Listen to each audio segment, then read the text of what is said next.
नमस्कार. जय शिवराय, जय भीम. मित्रांनो, आज 24 सप्टेंबर आणि आजच्या 24 सप्टेंबरच्या दिवशी भारताच्या इतिहासामधील एक महत्त्वपूर्ण घटना घडली होती आणि ती घटना होती पुणे करार. बाबासाहेब आंबेडकर व महात्मा गांधी यांच्यामध्ये 24 सप्टेंबर 1932 रोजी पुण्याचा करार झाला. मित्रांनो, बाबासाहेब आंबेडकर इंग्लंडमधून आपले शिक्षण पूर्ण करून भारतात आल्यावर अस्पृश्यांचे जीवनमान उंचावण्यासाठी, त्यांना सामाजिक न्याय देण्यासाठी त्यांनी आपले कार्य चालू केले व त्या अनुषंगाने अनेक चळवळी केल्या. त्याच काळामध्ये इंग्रज आपली सत्ता भोगून जाण्याच्या तयारीत होते. पण भारत सोडताना भारतामध्ये जी व्यवस्था आहे ती कशा प्रकारे चालेल यासाठी एक लोकशाही पद्धती आणण्याच्या विचारात इंग्रज होते आणि याच्याच अनुषंगाने इंग्रजांनी 1930 रोजी पहिली गोलमेज परिषद भरवली होती, जेणेकरून प्रत्येक समाजामधील महत्त्वाच्या व्यक्ती भविष्यातला भारत कसा असेल याचं चित्र ते सांगतील आणि त्याप्रमाणे भविष्यातला भारत कसा असेल, त्याची घटना कशी असेल याचा मसुदा तयार करण्यासाठी इंग्रजांना मदत मिळेल. 1930 साली बाबासाहेब आंबेडकर त्या पहिल्या गोलमेज परिषदेला हजर झाले. त्यांनी अस्पृश्यावरती, दलितावरती होणाऱ्या सर्व अन्याय किती वाईट आहेत हे सांगितलं. अस्पृश्यांचे जीवन कसे उंचावलं गेलं पाहिजे याचा आराखडा सांगितला व तो इंग्रजांना पटला देखील. परंतु पहिल्या गोलमेज परिषदेला काँग्रेसमधील महत्त्वाच्या नेत्यांनी जाणं टाळलं होतं. काही जेलमध्ये होते. त्यामुळं या गोलमेज परिषदेला म्हणावा तितका प्रतिसाद इंग्रजांना मिळाला नाही. परिणामी 1931 साली दुसऱ्यांदा गोलमेज परिषद भरवण्यात आली, ज्यामध्ये महात्मा गांधी व बाबासाहेब आंबेडकर हे दोघेही होते. या दुसऱ्या गोलमेज परिषदेमध्ये बाबासाहेब आंबेडकर यांनी अगदी सविस्तरपणे कशा प्रकारे उच्चवर्णीयांकडून अस्पृश्य दलितावरती अन्याय होतोय, त्यांना समाजामध्ये कशा प्रकारे माणूस म्हणून वागणूक दिली जात नाही, हे सर्व गोष्टी त्यांनी गोलमेज परिषदेमध्ये सर्वांना सांगितल्या.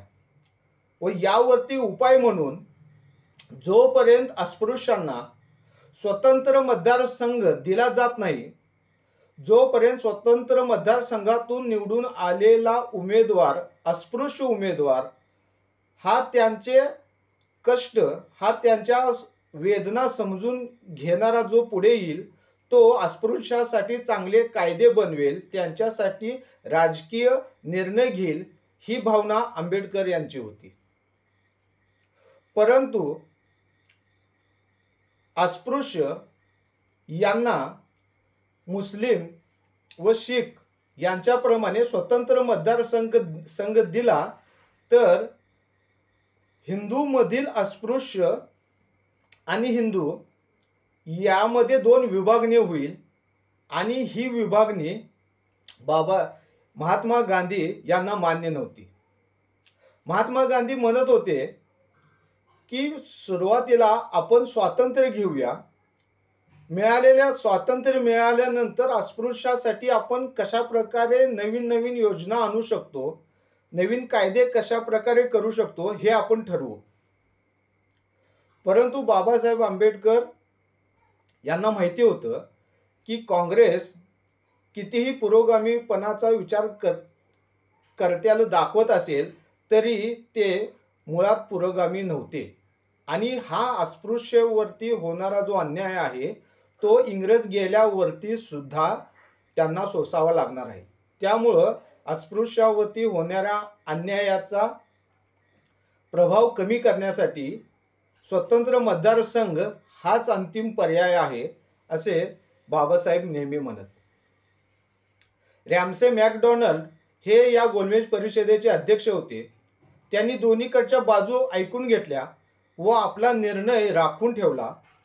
शेवटी सर्व गोष्टीवरती एक निकाल झाला की रॅमसे मॅकडोनाल्ड यांनी हा निर्णय काहीही देतील त्यावरती दोघांनीही सहमती दर्शवायची.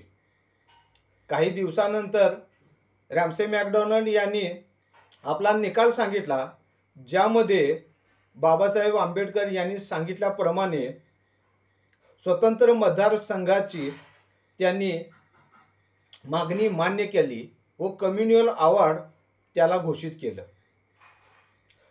महात्मा गांधी यांनी सुरुवातीला ही मागणी मान्य केली होती की रॅमसे जो काही निर्णय देतील तो सर्वांना मान्य असेल, परंतु महात्मा गांधी त्यावेळी त्या निर्णयाच्या विरोधात गेले व हा निर्णय मान्य नाही आणि हा निर्णय मागे घ्यावा यासाठी त्यांनी आमरण उपोषण सुरुवात केले. ज्यावेळी महात्मा गांधी यांनी आमरण उपोषण चालू केले त्यावेळी संपूर्ण देशभरातून बाबासाहेब यांच्या विरोधात आंदोलने, मोर्चे निघाले.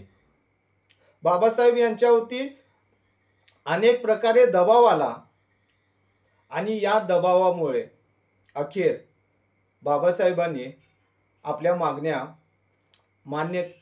मान्य झाल्या होत्या त्या सोडून दिल्या व दलितांना, अस्पृश्यांना वेगळा मतदारसंघ देण्याऐवजी त्यांना स्थानिक संस्थेमध्ये 20% हे राखीव जागा देण्याचे ठरले व त्याप्रमाणे 24 सप्टेंबर 1932 रोजी पुण्याच्या येरवड्या जेलमध्ये महात्मा गांधी व बाबासाहेब आंबेडकर यांच्यामध्ये हा करार झाला आणि याच कराराला नाव देण्यात आलं पुणे करार.